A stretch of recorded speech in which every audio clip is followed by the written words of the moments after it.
Hello friends, വണ്ടി Honda സിറ്റിയാണ്. ivtec ആണ് വണ്ടി. ഇതിൽ കംപ്ലൈൻ്റ് എന്ന് പറഞ്ഞു കഴിഞ്ഞാൽ ക്ലച്ച് ഭയങ്കരമായിട്ട് റൈസ് ആവുകയാണ്. എന്താ വെച്ച് കഴിഞ്ഞാൽ വണ്ടി മൂവിങ് ആണ്, പക്ഷേങ്കിൽ നല്ലോണം റൈസ് ആകുന്നുണ്ട്. അതുപോലെ ക്ലച്ച് പെഡൽ നല്ലോണം ഹാർഡ് ഉണ്ട് ഇതിനകത്ത്. ഞാൻ കാണിച്ചു തരാം. ക്ലച്ച് പെഡൽ നമ്മൾ നല്ലോണം പ്രസ് ചെയ്യണം, എന്നാൽ മാത്രമേ ഇത് കറക്റ്റ് വർക്കിംഗ് ആകുന്നുള്ളൂ. വേണ്ട, നല്ലോണം പ്രസ് ചെയ്യണം. അത് മാത്രമല്ല ക്ലച്ച് പ്ലേയും തീരെ കുറഞ്ഞു, ഇതിനകത്ത് ഒട്ടും തന്നെ പ്ലേ കിട്ടുന്നില്ല. അതുപോലെ മാറ്റി ഞാനൊന്ന് സ്റ്റാർട്ട് ചെയ്ത് റൈസ് ചെയ്ത് കാണിച്ചു തരാം. വേണ്ട, ഞാൻ തേർഡ് ഗിയർ ഇട്ടു. ഇപ്പം തേർഡ് ഗിയർ ഇട്ടു. അതിനുശേഷം ബ്രേക്ക് ചവിട്ടിയിട്ട് ഒന്ന് ആക്സിലേഷനിൽ പയ്യെ കാല് കൊടുത്തു. എന്നിട്ട് ക്ലച്ച് വിടുകയാണ് കംപ്ലീറ്റ് ആയിട്ട്. വേണ്ട, കംപ്ലീറ്റ് ക്ലച്ചും വിട്ടു. ഇപ്പോഴും വണ്ടി ഓഫാകുന്നില്ല. കണ്ട, ഗിയറിലാണ്, തേർഡ് ഗിയറിലാണ്, റേസിങ്ങിലാണ് വണ്ടി ഒട്ടും ഓഫാകുന്നില്ല. നമുക്ക് ഓടിച്ച് നോക്കാതെ തന്നെ ഈ ഒരു മെത്തേഡിൽ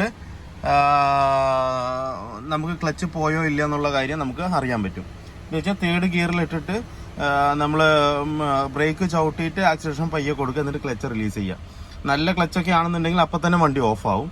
അല്ലാത്ത പക്ഷം സ്ലിപ്പായിക്കൊണ്ടിരിക്കും. മനസ്സിലായോ? അങ്ങനെ നമുക്കിത് പെട്ടെന്ന് തന്നെ കണ്ടുപിടിക്കാൻ പറ്റും.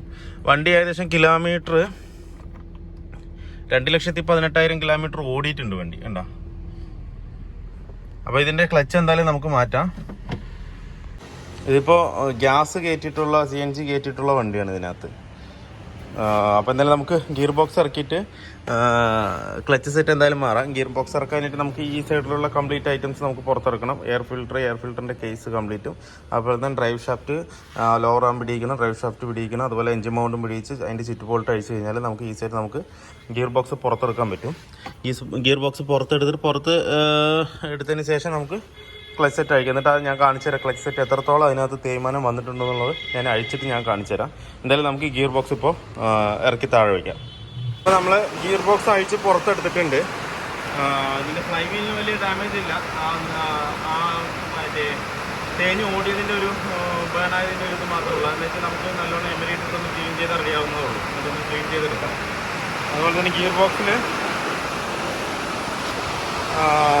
ഇതിൽ മൊത്തം റെസ്റ്റ് ആയിട്ടാണ് നിൽക്കുന്നത്. അതാണ് അത്രയും ഹാർഡായിട്ട് നമുക്ക് പെഡൽ ഫീൽ ചെയ്തത്. എന്താ വെച്ച് കഴിഞ്ഞാൽ റിലീസിങ് ടോർക്കും അതുപോലെ ഹാർഡ് ഇതിൽ വേറെ ഒന്നുമില്ല. ഈ റിലീസ് ബെയറിങ് ഹാർഡാകുമ്പോഴാണ് ഈ നമ്മൾ പുള്ള് ചെയ്യുമ്പോഴുള്ള ഹാർഡ് വരുന്നത്. അതുപോലെ തന്നെ പ്രഷർ പ്ലേറ്റ് ഹാർഡാകുമ്പോഴാണ് ഈ നമ്മൾ പെഡൽ ചവിട്ടുമ്പോൾ അത്രയും ഹാർഡായിട്ട് കിട്ടുന്നത്. അപ്പോൾ ഇതും നല്ലോണം തുരുമ്പ് പിടിച്ചിട്ടുണ്ട്. തുരുമ്പായത് റെസ്റ്റായിട്ട് നിന്നത് കൊണ്ടുള്ള ബുദ്ധിമുട്ടാണ് ഇത്രയും ഹാർഡായിട്ട് തോന്നിയത്. അത് മാത്രമല്ല, നമ്മൾ ക്ലച്ച് സ്ലിപ്പിങ് പറഞ്ഞില്ലേ, ഇതിൽ ഒട്ടും തന്നെ ക്ലച്ച് ഇല്ല. വേണ്ട, ഇതിലൊരു ഇൻഡിക്കേഷൻ ലൈൻ വരും. ആ സാധനമില്ല. ഈ ഭാഗത്ത് ആ റിവറ്റും കംപ്ലീറ്റും ഉറഞ്ഞു പോയിരിക്കുക. എന്ന് വെച്ച് കഴിഞ്ഞാൽ അത്ര മാക്സിമം ഓടുന്നതിൻ്റെ പരിധിയുടെ അപ്പുറം ഓടിച്ചിട്ടുണ്ട് വണ്ടി. കണ്ടില്ലേ? ഇത്രയും പോയിക്കുക. റിവറ്റടക്കം ഉറഞ്ഞു പോയിരിക്കും. കുറച്ചുകൂടെ ഓടി കഴിഞ്ഞ് കഴിഞ്ഞാൽ ഇത് മൊത്തം സ്ലിപ്പായി നിന്ന് തന്നെ വഴിയിൽ നിന്നുണ്ടാവും. വണ്ടി എടുക്കാൻ പറ്റിയിട്ടുണ്ടാവില്ല. അത്രയ്ക്കും മോശമായിട്ടാണ് ഓടിയിരിക്കുന്നത്. ഒട്ടും തന്നെ ഇല്ല ഇതിനകത്ത് ക്ലച്ച്. കണ്ടില്ലേ?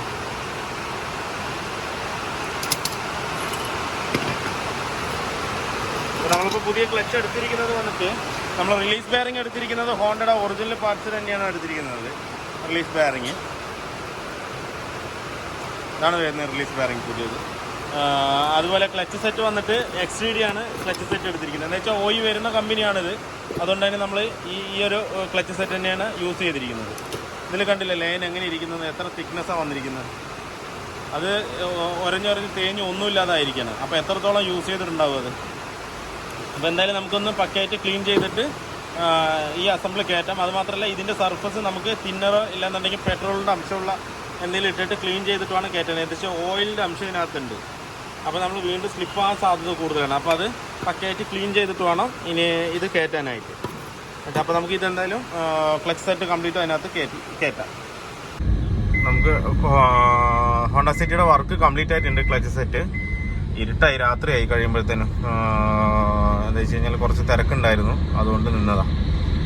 അപ്പോൾ കംപ്ലീറ്റ് ആയിട്ട് ഇപ്പോൾ ആ ക്ലച്ചിൻ്റെ ഹാർഡ് കംപ്ലീറ്റ് ആയിട്ട് പോയിട്ടുണ്ട്. ഇപ്പോൾ നേരത്തെ നമ്മൾ പറയുന്ന പോലെ കൈകൊണ്ട് തന്നെ നമുക്ക് ക്ലച്ച് പെഡൽ റിലീസ് ചെയ്യാൻ പറ്റുന്ന രീതിയിലാണ് പെരിയുന്നത്. അത് മാത്രമല്ല, ക്ലച്ച് നല്ല സ്മൂത്ത് ഉണ്ട്, അതുപോലെ നല്ല പുള്ളിങ് ഉണ്ട്. ഞാനിപ്പോൾ തേർഡ് ഗിയറാണ് ഞാൻ ഇട്ടിരിക്കുന്നത്. അതിൽ തന്നെ നല്ലോണം പുള്ളിങ് ഉണ്ട്. ഏകദേശം ഒരു 80-90 കവർ ചെയ്യാൻ പറ്റുന്നുണ്ട്. വേറെ എക്സ്ട്രാ സൗണ്ടുകളോ കാര്യങ്ങളോ ഒന്നുമില്ല, പക്കയായിട്ട് തന്നെയാണ് റൺ ചെയ്യുന്നത്. അതുപോലെ ഗിയർ ഷിഫ്റ്റിങ്ങും നല്ല സ്മൂത്ത് തന്നെയാണ്. നേരത്തെ ഇതിൽ കംപ്ലൈൻറ്റ് ഉണ്ടായിരുന്ന, വണ്ടി വരുമ്പോൾ ഉണ്ടായിരുന്ന കംപ്ലൈൻറ്റ് എന്ന് പറഞ്ഞു കഴിഞ്ഞാൽ ക്ലച്ച് റേസിങ്ങും അതുപോലെ തന്നെ ക്ലച്ച് പെഡൽ ഭയങ്കരമായിട്ട് ഹാർഡാവുന്നതായിരുന്നു കംപ്ലൈൻറ്റ്. ഇപ്പോൾ ആ കംപ്ലൈൻറ്റ് കംപ്ലീറ്റ്ലി സോൾവ് ആയിട്ടുണ്ട്. പിന്നെ അതുപോലെ നമ്മളെ ക്ലച്ചിൻ്റെ റിലീസ് ഫോർക്കും കംപ്ലീറ്റ് എല്ലാം നമ്മൾ ലൂബ് ചെയ്തപ്പം പക്ക എമരിയിട്ട് തേച്ച് ക്ലീൻ ചെയ്ത് ലൂബ് ചെയ്ത് കയറ്റിയപ്പോൾ ആ ഒരു നല്ലൊരു ഫ്രീനെസ് ക്ലച്ച് പെഡലിനകത്ത് കിട്ടുന്നുണ്ട്. നമ്മൾ ആ ക്ലച്ച് സിലിണ്ടറോ മുകളിലത്തെ സിലിണ്ടർ താഴത്തെ സിലിണ്ടർ നമ്മൾ മാറിയിട്ടില്ല, ക്ലച്ച് MC മാറിയിട്ടില്ല, സ്ലീവ് സിലിണ്ടറും മാറിയിട്ടില്ല. എന്ന് വെച്ചാൽ അത് കുഴപ്പമില്ല, ബുദ്ധിമുട്ടൊന്നുമില്ല. അപ്പോൾ വീഡിയോ എല്ലാവർക്കും ഇഷ്ടമായെന്ന് ലൈക്ക് ചെയ്യുക, ഷെയർ ചെയ്യുക, അതുപോലെ തന്നെ സബ്സ്ക്രൈബ് ചെയ്യുക. സബ്സ്ക്രൈബ് ചെയ്യാതെയാണ് വീഡിയോ കാണുന്നതെങ്കിൽ സബ്സ്ക്രൈബ് ചെയ്ത് സപ്പോർട്ട് ചെയ്യുക. അപ്പോൾ മറ്റൊരു വീഡിയോയിലേക്ക് കാണുന്നവരെ എല്ലാവർക്കും ബൈ.